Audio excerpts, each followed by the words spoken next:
తెలుగు రాష్ట్రాల్లో అతిపెద్ద lift manufacturer lifts ట్రై.com dealership కూడా ఇవ్వబడును.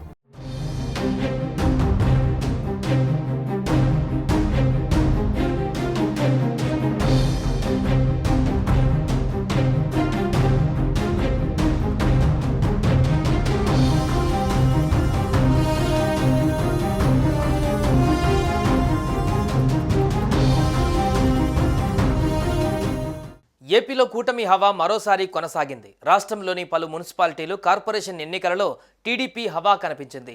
మున్సిపాలిటీలు, మున్సిపల్ కార్పొరేషన్, డిప్యూటీ మేయర్, చైర్మన్ల ఎన్నికలలో అధికార తెలుగుదేశం పార్టీ సత్తా చాటింది. ఉత్కంఠభరితంగా సాగిన ఈ ఎన్నికలలో పలు ప్రాంతాలలో టీడీపీ గట్టి పట్టు సాధించింది. హిందూపురం మున్సిపాలిటీని టీడీపీ కైవసం చేసుకుంది. హిందూపురం మున్సిపల్ చైర్మన్గా 6వ వార్డు కౌన్సిలర్ డిఈ రమేష్ ఎన్నికయ్యారు.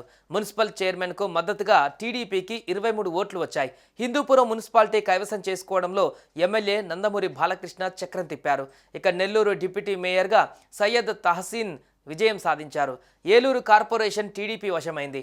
డిప్యూటీ మేయర్లుగా ఉమామహేశ్వరరావు, దుర్గాభవాని ఎన్నికయ్యారు. మరోవైపు ఎంతో ఉత్కంఠ మధ్య కొనసాగిన తిరుపతి కార్పొరేషన్ డిప్యూటీ మేయర్ పదవిని టీడీపీ కైవసం చేసుకుంది.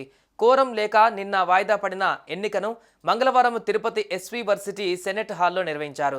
ఈ సందర్భంగా వైసీపీ, కూటమి మధ్య తీవ్ర పోటీ నెలకొనగా ఎన్డీఏ అభ్యర్థి టీడీపీ కార్పొరేటర్ మునికృష్ణ విజయం సాధించారు. తిరుపతి మున్సిపల్ కార్పొరేషన్లో మొత్తం 50 డివిజన్లు ఉండగా 47 మంది కార్పొరేటర్లు ఉన్నారు. వీటిలో 3 ఖాళీలు ఉన్నాయి.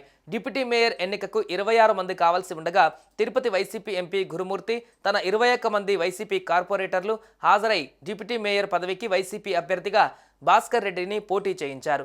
అయితే టీడీపీ అభ్యర్థి మునికృష్ణకు 26 మంది కార్పొరేటర్లు, వైసీపీ అభ్యర్థికి 21 ఓట్లు రావడంతో డిప్యూటీ మేయర్గా టీడీపీ అభ్యర్థి ఎన్నికైనట్లు ఎన్నికల అధికారి ప్రకటించారు.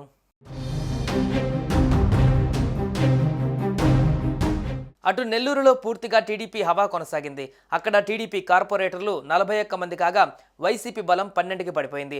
ఏలూరులో టీడీపీ కార్పొరేటర్ల బలం 33కి పెరిగింది. 3 నుంచి 33 మందికి బలం పెరిగింది. అక్కడ వాస్తవానికి 47 మంది వైసీపీ నుంచి కార్పొరేటర్లు గెలిచారు.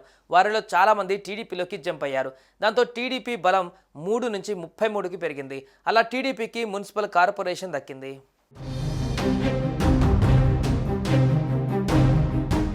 సుమన్ టీవీలో మీ పర్సనల్ అండ్ బిజినెస్ ప్రమోషన్స్ కోసం కింది నెంబర్కి కాంటాక్ట్ చేయండి.